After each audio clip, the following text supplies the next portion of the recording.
जय हिंद भाइयों।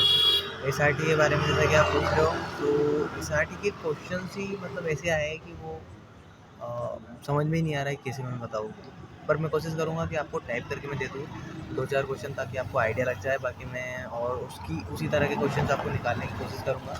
और फुल रिव्यू अभी मैं, जैसे कि अभी सिलेक्शन सेंटर के बाहर ही हूँ, तो अभी नहीं हो पाएगा। और मेरा मोबाइल भी एकदम डिस्चार्ज है, क्योंकि मेरा भाई दोस्त है वो अभी तक आया नहीं है। और जो जीडी में आउट हुए हैं, ओनली 20 से 25 लोग जीडी में आउट हुए हैं। मेन जो रहा है एसआरटी का रहा है। सो एसआरटी की प्रिपरेशन कर लो। मैं एसआरटी के क्वेश्चन जितने हो पाएंगे कलेक्ट करके आपको प्रोवाइड कर देता हूँ। जीडी के टॉपिक अभी नहीं आए, क्योंकि कुछ लोग आए हैं बाहर जो कि आउट हुए हैं, तो उनके द्वारा बताया गया था एक साइकिलिंग, बेसिकली साइकिलिंग प्रमोट। तो साइकिलिंग तो अपने को पता ही है, साइकिलिंग के बारे में बोल ही सकते हैं। और बाकी उधर जो भी टॉपिक रहेंगे, मैं जैसे ही मेरा दोस्त आता है आपको कंफर्म करता हूँ। बाकी अभी के लिए इतना ही। Bye bye.